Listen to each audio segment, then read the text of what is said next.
Le secrétaire général de Force ouvrière est mon invité ce matin dans Les Échos. Bonjour Yves Verrier. Bonjour. Le Premier ministre Édouard Philippe annonce ce matin dans une interview aux Échos que l'augmentation de 100 € du SMIC passera par une augmentation massive, c'est son terme, de la prime d'activité et ce, dès le 5 février. Bonne ou mauvaise nouvelle ?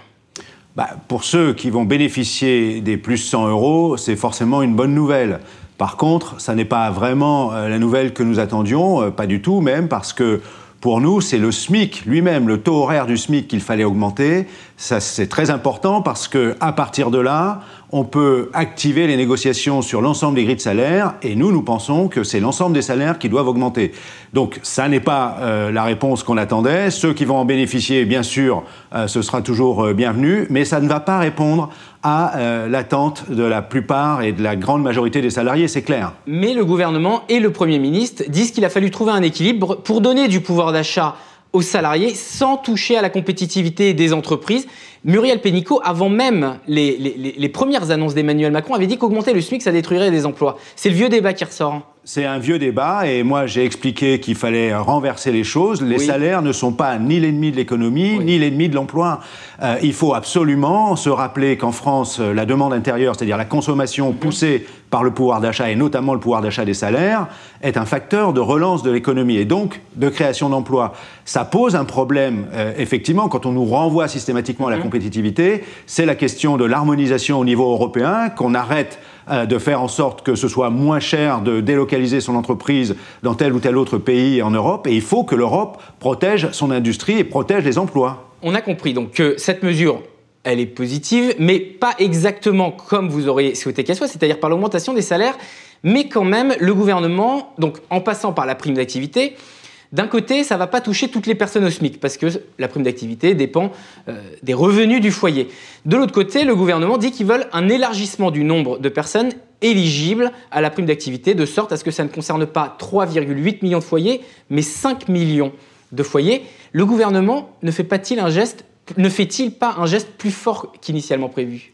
Il fait peut-être un geste plus fort qu'initialement prévu, donc mais ça, vous moi, le reconnaissez. J'ai lu dans l'interview du Premier ministre qu'il avait retenu que les Français demandaient d'aller plus vite sur le pouvoir d'achat, tout en les associant à la décision. Le problème est que sur cette décision sur le SMIC, à l'évidence, les syndicats, et en tout cas Force ouvrière, n'a pas été associés. Ça n'est pas ce que nous demandions. Ce que nous demandions, nous, c'est la hausse du SMIC. Je rappelle que la revendication de Force ouvrière, c'est de porter le SMIC à 80% du salaire médian. Le salaire médian net, c'est environ 1700 et quelques euros, ce qui voudrait dire un SMIC net à 1400, un peu plus, 1400, 1450 euros.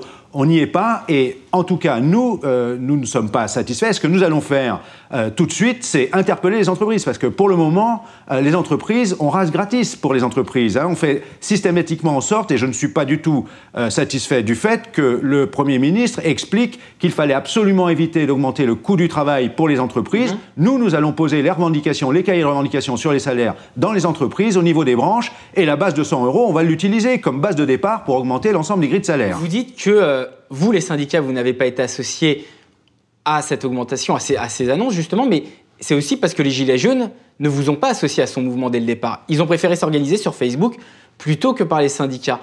Est-ce qu'il y a un échec des syndicats à ce niveau-là ? Non, je l'ai dit, il y a un échec de ceux qui n'ont pas écouté les syndicats. Le 9 octobre dernier, plus de 160 000 salariés manifestaient à l'appel de Force ouvrière notamment sur la question des salaires en particulier. Si on nous avait écoutés à l'époque, peut-être que la situation n'aurait pas été la même. Deuxièmement, lorsque le mouvement des Gilets jaunes est parti, il est parti sur quoi ? Sur la hausse du coût de l'essence, du coût du diesel, pour celles et ceux qui, pour aller au travail, n'ont d'autre choix que d'utiliser leur véhicule. Il y avait une solution simple que j'avais mise en avant, la généralisation de la prime transport. Pendant un temps, j'ai cru comprendre que du côté des pouvoirs publics, on avait entendu. Le Premier ministre lui-même, lorsque nous avons été reçus à l'Élysée par le Président de la République, avait évoqué la question de la prime mobilité ou prime transport. Je n'en entends plus parler, pas un mot, y compris dans l'interview que fait le Premier ministre ce matin. Eh bien, je dis, on continue de ne pas écouter les syndicats. Attention à ce que la déception ne soit pas au rendez-vous, parce que sur la prime exceptionnelle, qui va la toucher ? Elle est libre pour les entreprises. Oui. Et on voit bien que certaines grosses entreprises vont sans doute la mettre en œuvre. À quel niveau, ça reste à savoir. Dans les petites et moyennes entreprises, le risque est que beaucoup de salariés n'en voient pas le jour ou à un très faible niveau. Donc, source d'inégalité, Yves Verrier, c'est ça que vous expliquez, entre d'un côté, ceux qui seront dans les grandes entreprises qui vont certainement verser, et d'autres qui n'en toucheront pas. Surtout source de déception. Attention à ne pas créer à nouveau de la déception dans 1 mois, 2 mois, 3 mois. Donc, sur ces questions, je pense qu'il faut que les pouvoirs publics écoutent les syndicats et nous allons nous tourner vers les entreprises. On ne va pas laisser les choses en état sur la question des salaires et dans les branches sur les grilles de salaire. L'autre mesure également qui a été annoncée, c'est la défiscalisation et désocialisation donc des heures supplémentaires. L'un concerne l'impôt, l'autre les cotisations sociales. Je le reprécise juste. Édouard Philippe dit qu'en moyenne, ça rapportera 400 € en moyenne pour les travailleurs. Est-ce que vous avez ce même chiffre également de votre côté chez Force Ouvrière ? Je n'ai pas le chiffre. Ça va dépendre du secteur d'activité, ça va dépendre de l'entreprise. Est-ce qu'il y a des heures supplémentaires à faire ou non ? Celles et ceux qui l'avaient utilisé à l'époque, quand ça avait été mis en place une première fois, évidemment l'utilisent pour arrondir les fins de mois. C'est pas autre chose. Donc on fait des heures sup pour arrondir les fins de mois. Le problème qui est posé, c'est la défiscalisation et la désocialisation pose la question, 1, de la fiscalité dans ce pays, 2, du salaire différé, parce que les cotisations sociales ne sont pas des charges sociales. La redistribution. C'est une part de salaire que nous redistribuons dans le système de protection sociale collective, qui est un système assurantiel collectif. C'est pour ça que j'ai dit cotisation sociale, j'ai pas dit charge sociale, Yves Verrier. Sauf que le Premier ministre, lui, ne parle que de charges sociales et associe d'ailleurs les cotisations sociales maintenant systématiquement à la fiscalité. Il y a un vrai problème. On est en train d'étatiser complètement la protection sociale. Mais Emmanuel Macron l'avait annoncé dans sa campagne. C'était une promesse de campagne. Oui, il a quand même été élu pour ça. Oui, mais on l'a toujours dit, les électeurs ne votent pas sur un programme détaillé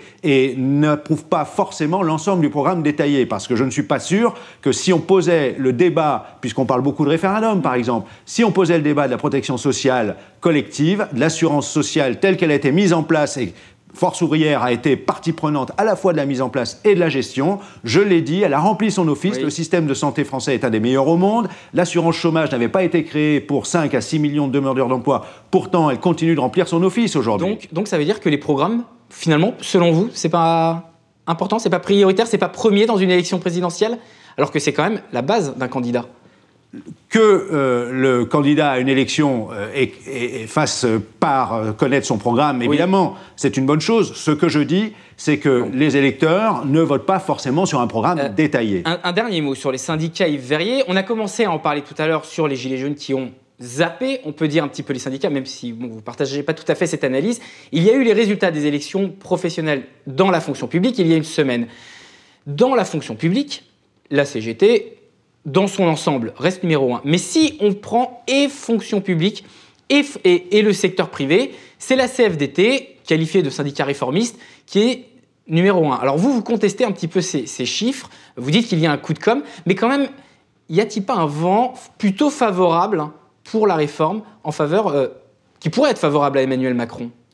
Écoutez, premièrement, le résultat global, public-privé, j'attends les chiffres consolidés, mais si on intègre les élections dans les très petites entreprises, un peu plus de 5 millions de salariés inscrits, alors c'est vrai avec un très faible taux de participation, nos chiffres ne nous donnent pas la CFDT en tête. Ça se joue à très peu de choses, ça ne change pas grand-chose, mais en termes de communication, évidemment, ce n'est pas tout à fait la même chose. Ça ne change pas grandement.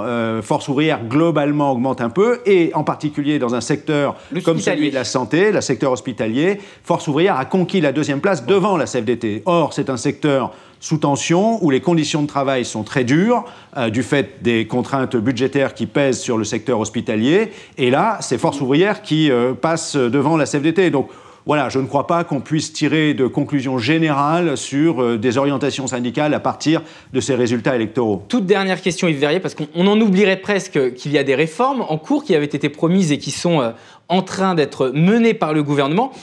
Sur l'assurance chômage, l'UNEDIC, le 11 décembre dernier, la réunion des partenaires sociaux a tout simplement été annulée face à la crise sociale en France. D'un côté, le gouvernement demande 1 à 1,3 milliard d'euros d'économies. Vous, chez FO, avec d'autres syndicats, vous ne voulez pas baisser les droits des chômeurs. Et de l'autre côté, le MEDEF ne veut pas de bonus-malus sur les contrats courts. Ma question, quel calendrier pour cette réforme désormais? Et y a-t-il un point d'accord que vous pouvez parvenir entre tous les partenaires sociaux? Alors, premièrement, le Premier ministre, lui, à l'évidence, n'a pas oublié les réformes, puisqu'il a rappelé la poursuite des réformes de l'assurance chômage, oui, de la fonction publique et des retraites. Et ça va forcément être des objets de difficultés et de conflits. Mais sur l'assurance chômage en particulier, on a demandé effectivement de détendre le calendrier pour donner de l'espace à la négociation, parce qu'on voit bien que cette négociation, elle est enfermée dans un cadrage qui nous met en difficulté, parce qu'il est hors de question qu'on fasse porter des économies sur les droits des chômeurs indemnisés et sur les droits des demandeurs d'emploi d'une manière plus générale. A contrario, c'est vrai que les employeurs ne veulent pas avancer suffisamment sur la question du bonus-malus. Voilà. Donc on sent qu'on est dans une situation bloquée, ce qui veut dire qu'il nous faut plus d'espace pour négocier. Donc on attend du gouvernement qu'il redonne sa liberté à la négociation. C'est un droit fondamental, la liberté de négociation entre les interlocuteurs sociaux. Je ne dis jamais partenaires pour ma part. Et donc on attend du gouvernement qu'il redonne de l'espace à cette négociation. Merci Verrier d'avoir été mon invité ce matin dans Les Échos. Je rappelle, secrétaire général du syndicat Force ouvrière.